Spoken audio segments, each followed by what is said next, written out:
Hello, good people.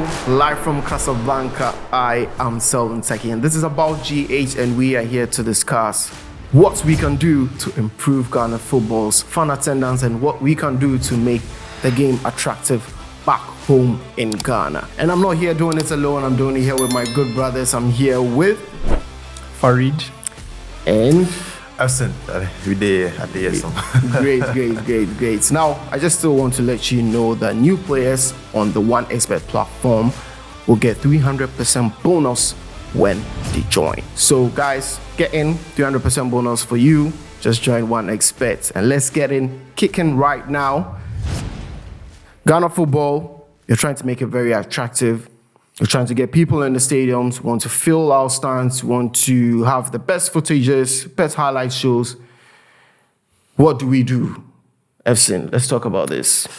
I think it's a very critical discussion that we are having here because I think Ghana football, looking at how we grew up, and I've always said that growing up, I didn't support any European team. It was all about Kotoko, Hasselhoff, the Ashanti Go. They were doing so well in Africa. And at the time, you could tell they were always facing the North African side. And I've always said that African football is just between the North and the West. So every time Kotoko is coming to Casablanca, you know, they are coming to face Wydad or there's Raja. So there was a lot of positive energy, a lot of vibe, people filling the stadium. But I think all has dwindled down. I don't know the main reason. You can talk about maybe because there's a lot of access to European football, which is of much quality.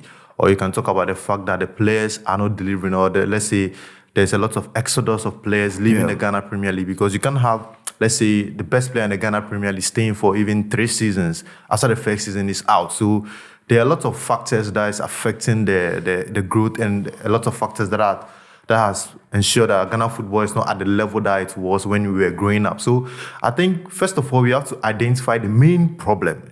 Is it the player exodus? I think initially it was, but still, people are leaving. So what's the main issue? And I think the main issue has to do with finances, because if the finances of everyone is good and like it's trickling down, infrastructure is going to improve. Because if for me, I'm going to the stadium, I need to have entertainment, because it's not all about just going to watch the game for 90 minutes and just going home. There should be some sort of entertainment.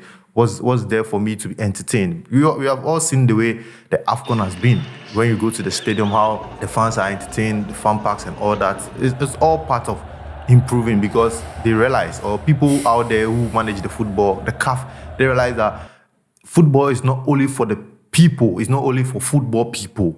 People who do not, like, let's say, want to watch only the football, want to be entertained as well with other things. So you have to include all in making the brand football attractive in Ghana. So I think we will get there, but it's a very difficult time for our football. The players are not being paid well, so they can't even give up their best. Officiating is not of the highest quality, and people get turned off with poor officiating. So it's a broad issue. It is a whole problem, and I think everyone involved, we as stakeholders, as journalists, we are all parts, and we can help improve it. I think what you're saying is right. For me too, growing up, I grew up as a Hasselhoff fan before even starting watching European football. I've been following European football because of my background. I was going to the stadium when I was a little boy. And one thing I was looking out for is halftime, they'll send someone to bring us Dumedo and all those things. So those were very good moments at the stadium. So, but at the moment, I think times are different. People will be looking out for kids today, will be looking out for different things when they go to the stadium. So I think we need to look at what's happening recently, what's happening maybe in other jurisdictions, what they do to make their stadiums attractive. And what they do now is that one match is not just a match. I think in Ghana here, we treat the games like just a match, but it should be an event.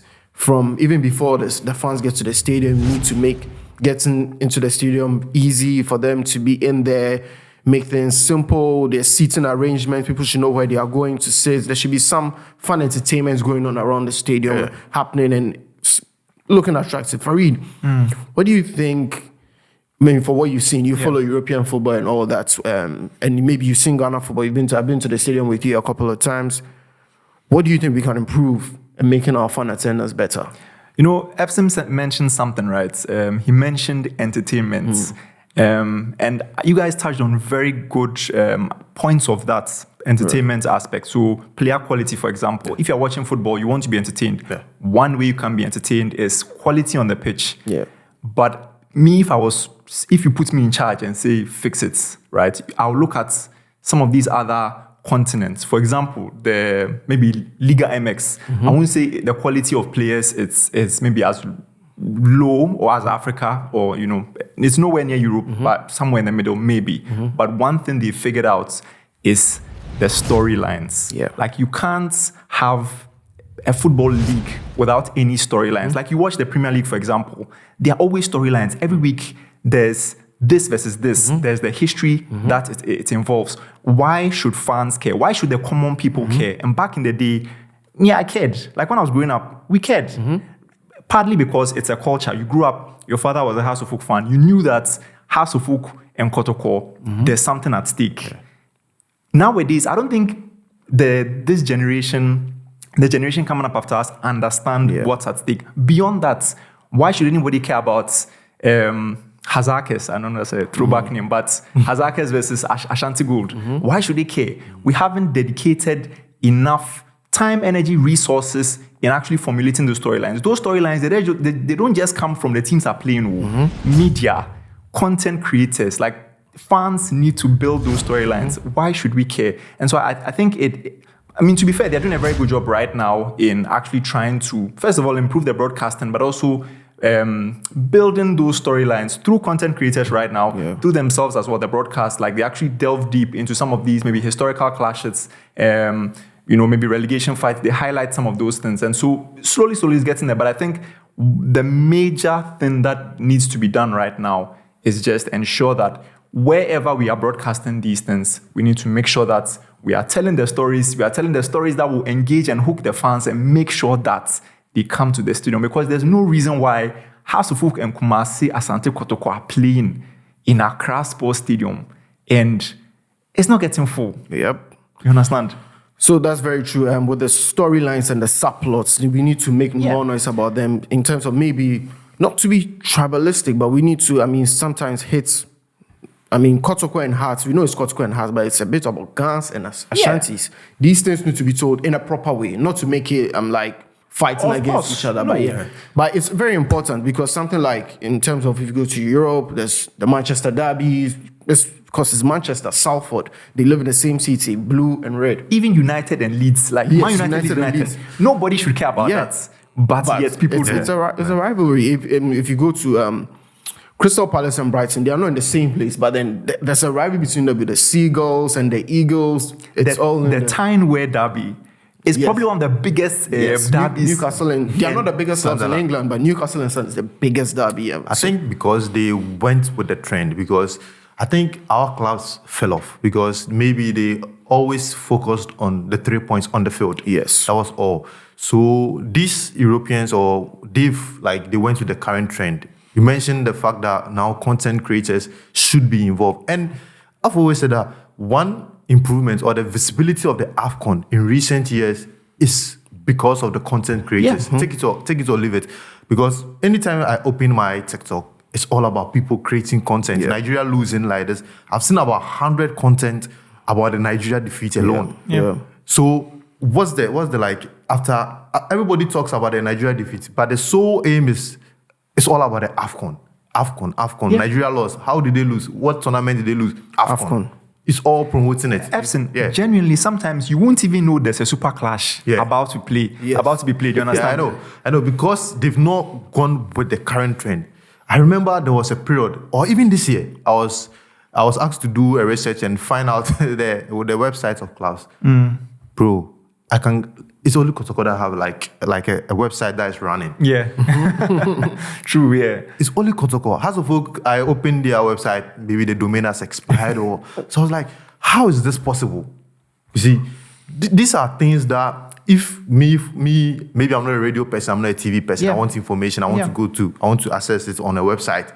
These are all things that could help in improving the game. Because if you don't, as a club like House of Oak, you don't have a website running, you don't have a properly run social media accounts, how are you going to attract people to the stadiums? All this are part and parcel of improving the game, improving fan attendance and all that. Because everybody, every place that someone is, you need to tap it. You need to ensure. You don't have to be say, okay, because I'm Hasselfolk, I'm Kotoko, people need to show up at the stadium. What are you giving me in return? Efson, they need to get the fans to care because it's a trickle-down effect. When the fans care, the money comes. Not just through player tickets and sales, but investors will come when they realize you have the eyeballs, you have the numbers. The money, they're not just throwing it at you that, we are playing football, so come and take who. Exactly. If you can show to them that, look, we can guarantee you X amount of eyeballs on this event, you will get sponsors. You get sponsors, you can keep the players, you can improve the quality of football on the pitch because you can keep your best players in the league. It's as simple as that. But you have to start from the baseline of, even if your players are a 3 out of 10 every week, no offense, I don't know if you're a 3 out of 10. You could be, maybe you're a 7. But even if they are 3 out of 10, it could be the worst football on earth. If the fans care, they'll be there and they'll make noise. Yeah, because we watch, like, let's say the South African League. There are a couple of times that I've watched the South African League and you can't see a full stadium. But when you go online, whatever game is being played, it's trending. Exactly. So maybe you don't even need to have a full stadium, but the people have to care. I've been following the South African football for a while now, and do you know the interesting thing about when you go to SA and you ask which club you support, he's not going to mention Manchester United. No. Is it that Kaiser, is it Orlando or Mamelodi Amazulu? Then so they are part of it, and the clubs have made sure that they are part of it. Kaiser Chiefs have a channel that broadcasts in their language for the fans. They have a fun park or a fun culture or a fun, let's say, a YouTube channel that are solely based for the language that they are speaking. So everybody is involved. Like they are tapping every corner. Yeah. You mentioned, sorry to cut you off, but you mentioned something about CAF and the good job they are doing. Yeah. You know what I found very crazy? That Morocco versus Nigeria was trending on the same night that Chelsea and Arsenal were playing a semi-final clash in the Carabao Cup. It was a deliberate attempt. You understand? They are deliberate about making sure that this will trend. You understand? This one on board. We need this one on board to ensure that the competition is out there. But you see, so the thing is not, because we will say that, oh, well, we can't compete with the Premier League. No, CAF are doing it with the AFCON. You can compete. Like, fans don't just automatically care about, oh, Chelsea and Arsenal are playing. If you get them to care enough, they will watch your game regardless of what else is showing. You understand? Yeah. Now, honestly, I think what you guys are saying is right, because during the AFCON, low-key, the Premier League hasn't really been as noisy as the AFCON during this AFCON period. We've had an El Clasico during this AFCON, and we've not really cared about it. Yes. But what we need to also look at in this for us, me and Efson maybe, or maybe you, a few of us are still the ones that probably still go to the stadium to watch Ghana Premier League games. So that's to tell us that maybe our parents did something with bringing us on board. But the next generation, or even our generation, how do we get them involved? I saw recently that Hearts of Folk has been bringing some kids to the stadium to come and cheer. That's also some good stuff, trying to bring in the next generation. Do we need to be more intentional about getting people involved, getting it into their faces? Maybe as Hearts of Folk is doing, going to schools to try and get some kids involved so that in the long run, as we are going, they will be the ones to champion this. Because as we're saying, what's the interest for us, or maybe our friends to go to the stadium to watch Ghana Premier League games? I'm going because I know my history with Hearts of Folk. So every Hearts of Folk game, I know I have to be there. Yeah. What can we do to make other people also involved? We need to be intentional about it. We need to get people involved, get them into the stadium. Maybe, as you're saying, influencers, the influencers that people love and people are interested in, they need to now start. Because yesterday there was a meeting and there was a big major influencer in Africa here there, and they were saying that he should be more in the stadium, because if it's in the stadium, people who follow him, his followers will be like, oh, if he's here, then I'm also going to be at the stadium. Yeah. Do we need to get more of them involved? Do we need to start going to schools everywhere? Maybe some more billboards, more adverts about Ghana Premier League. Also, now we are more online. Yeah. So hit TikTok, Ghana Premier League. Yeah. What can we do for me to be scrolling all the time to see Ghana Premier League, for me to know that? Because when there are events, let's say in December, everyone is seeing Afrofuture. Oh, I need to be there. I need to be at this event. Ghana Premier League is also an event happening every weekend. People don't have anything to do. People want to go to the bars and sit down. I not to cut you, but I think we don't have to leave the Ghana Premier League, let's say, as a private property. Right. The government needs to be involved. Fantastic job with the APO move. Yeah. That one is the first step. Yeah. But Selwyn, I'm talking about right now, give people what to be excited about. I should be able to go to that Accra Sports Stadium and see the stadium and marvel. Because when you reach the Prince Moulay Abdullah Stadium, Yes. you want to take pictures. Yes. It's not all about the football alone. You get me? So I think, first of all, infrastructure has to improve. Give people a reason to want to go to the 100%. stadium. If I'm going to the stadium, not to just watch football, if I'm stressed out, I want to go watch something nice, I can go to the Accra Sports Stadium, I will see a beautiful edifice. And Ghanaians like beautiful things.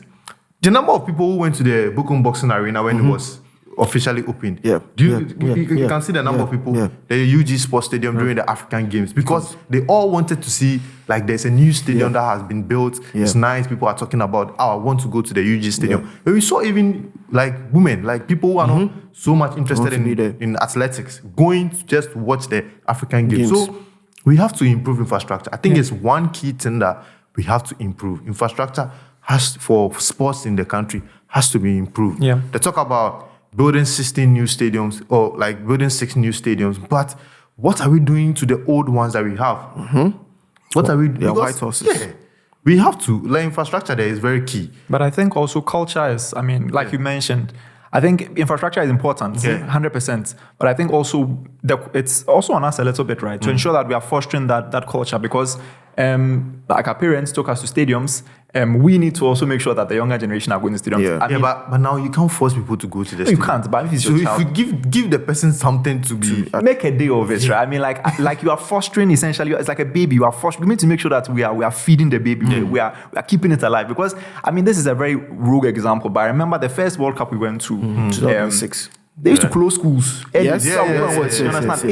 It was important to the nation. You understand? So not even just on us, but also on the nation. The nation needs to foster that culture. So I'm saying, you see, the signs are clear. And the signs are there that Ghanaians want the football. We've seen how packed the stadium was in the Ghana versus Mali, in the World Cup qualifiers, in the Ghana versus Comoros. People want to be there. People want the football. But aside that, go with the current trend. I like that. I've mentioned infrastructure. Fantastic. So government is a trickle-down effect, as you said. Government should be deliberate about, say, this is a brand Ghana Premier League. This is a brand Ghana. We want to improve it. There are so many examples. See Qatar. Qatar doesn't have 2 million people. They don't. They are not even more than 2 million in the country. But it's deliberate. Like we want to host the World Cup. We started building infrastructure, our rules, everything, connecting. Everything is perfect. So we have to be deliberate. I've said the sports economy is huge. Oh yeah, definitely. Bro, the sports economy is huge. If all 18 clubs are run properly, everyone is going to benefit it one way or the other. We're going to have side gigs, working for clubs, YouTube channels, and everybody's going to benefit. But it's not the same. Yep. So yeah, guys, we need to be very intentional about how we want to make Ghana football very attractive and for what we want it to be. And yes, we've heard the points. Intentionality, the government needs to get involved, make our stadiums attractive, entertainment, good football is what we all want to see. What are the aesthetics that we want people to come there and take pictures? Instagram, TikTok, everywhere, we need to get involved. So for our new players in Ghana football, if you want to come on, there are some games in the weekend, so if you want to get in some money, cop on one expert and our new players, 300% bonus if you use our promo code ABOUTGH, capital letters. Let's do this. ABOUTGH, 300% bonus for our new players. This is about Selwyn and I did it with the boys. We are trying to make Ghana football attractive.